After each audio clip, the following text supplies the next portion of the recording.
Tumur dari Kata Kultum dari kelas 9A. Hari ini saya akan menceritakan sebuah dongeng yang berjudul Kancil dan Kuda yang Sombong. Pada suatu hari, ada seekor kancil yang berjalan-jalan di pinggir hutan. Semalam hujan sangat deras. Banyak lubang-lubang yang tidak terlihat. Makanya karena itulah si kancil berjalan meloncat-loncat untuk menghindari lubang-lubang itu. Tiba-tiba datanglah seekor kuda yang besar. Badannya sangat kuat dan gagah. Dia ingin menghampiri si kancil. Kakinya pun menginjak lumpur dan akhirnya kakinya mencipratkan lumpur ke si kancil. Hei kuda, hati-hati kamu jalan. Bukannya aku yang salah kancil, kamu yang kurang cepat. Sombong kali kau kuda, harusnya kamu minta maaf, bukannya malah menyalahkanku.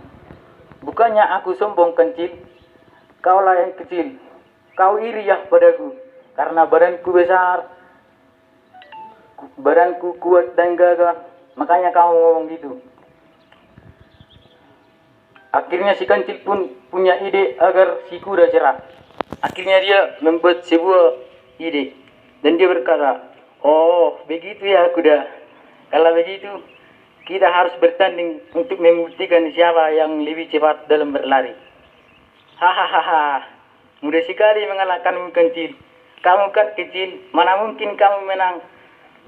Lalu si kancil pun tersenyum di hatinya. Akhirnya pun mereka menyepakati hari untuk bertanding. Semua warga hutan pun mendengarkan berita tersebut. Hari yang ditunggu-tunggu pun tiba. Semua hewan di hutan berkumpul. Semua hewan di sana mengira si kuda akan memenangkan pertandingan. Si kancil tetap tenang dan dia akan berusaha sekuat tenaganya. Pertandingan pun dimulai. Awal-awalnya si kuda yang memimpin di depan. Tapi setelah memasuki ke dalam hutan, si kuda mulai di belakang karena hutan-hutan yang tinggi, ranting-ranting yang menjalar ke jalanan dan semak yang banyak di jalan. Dan si kancil pun memasuki garis pertama dan dia akhirnya menang. Dan si kuda datang ke garis terakhir dengan menahan rasa malunya. Sejak saat itu, si kuda pun jarang terlihat lagi di hutan dan tidak menyombongkan dirinya lagi. Pesan moral yang dapat diambil dari cerita Kancil dan Kuda yang Sombong ialah setiap orang memiliki kemampuan dan kelebihan masing-masing. Kesombongan hanya membuat orang membenci kita dan tidak ada gunanya. Terima kasih.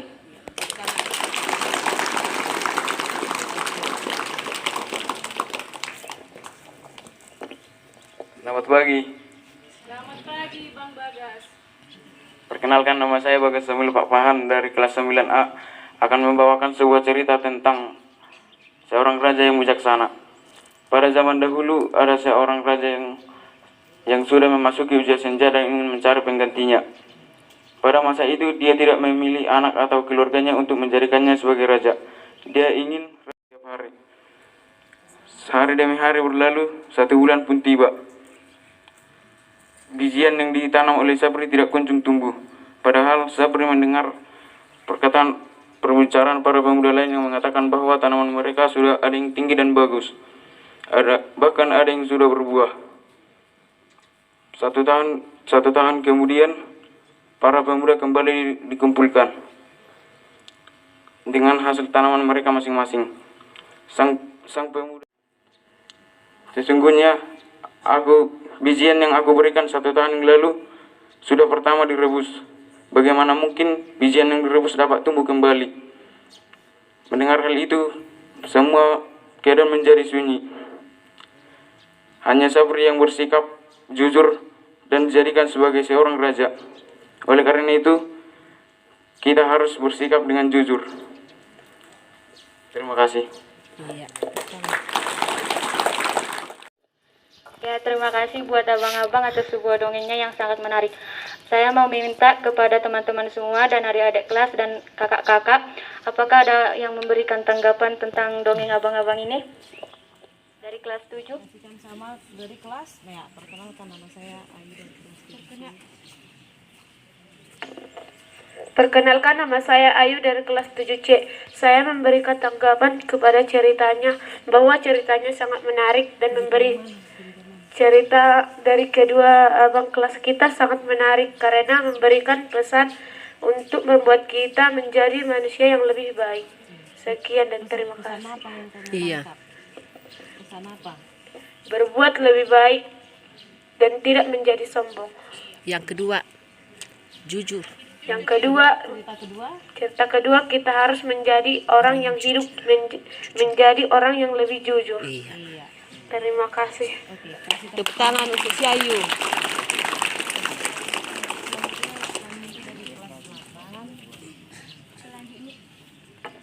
Selanjutnya kami minta perwakilan dari kelas Lilin Simamura dari kelas 8B.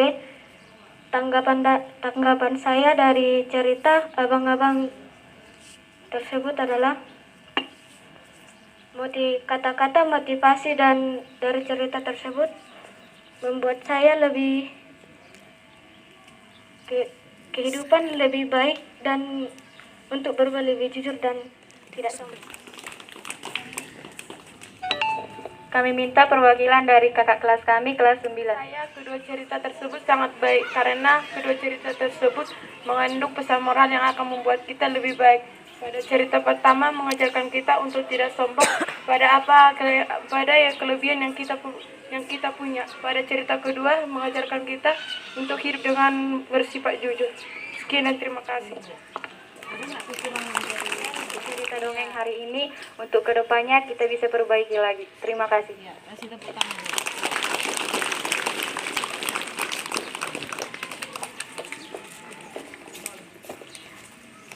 Ya, jadi ini merupakan perdana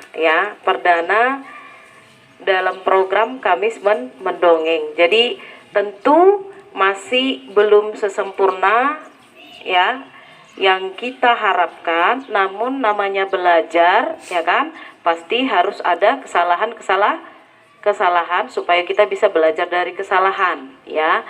Nah, jadi untuk cerita dari Tumbur dan juga Bagas itu cerita yang cukup menarik. Intonasinya harus ada ya. Pada suatu hari ada seekor kuda yang sangat gagah dan kuat.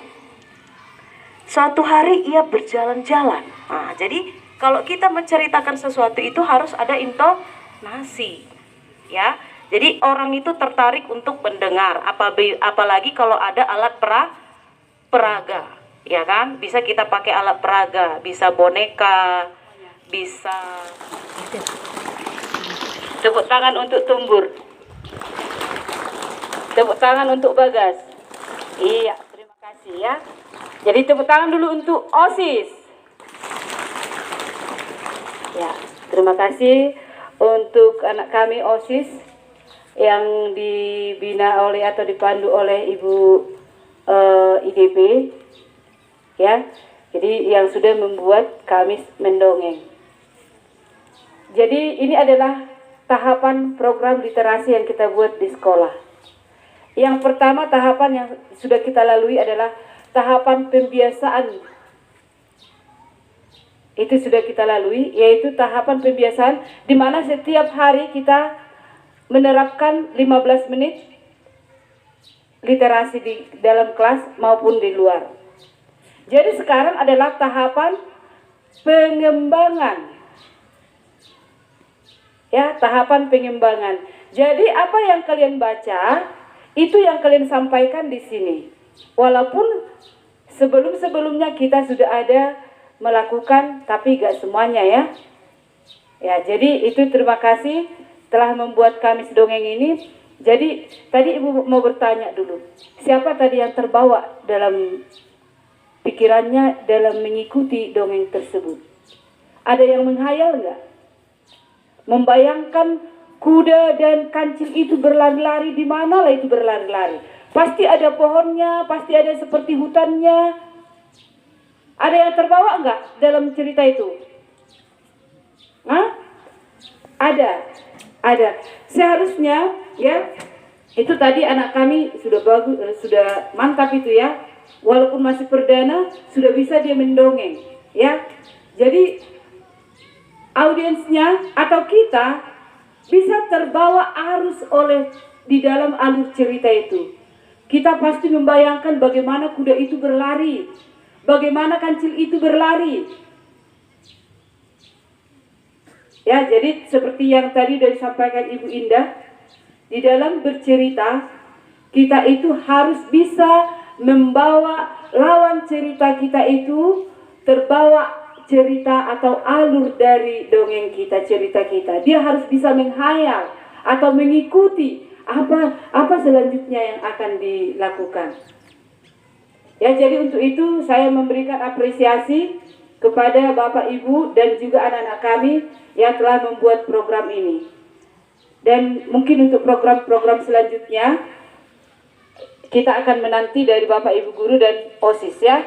Jadi sangat banyak program-program yang dibuat oleh Bapak Ibu Guru kita yang harus kita langsung tindak lanjut.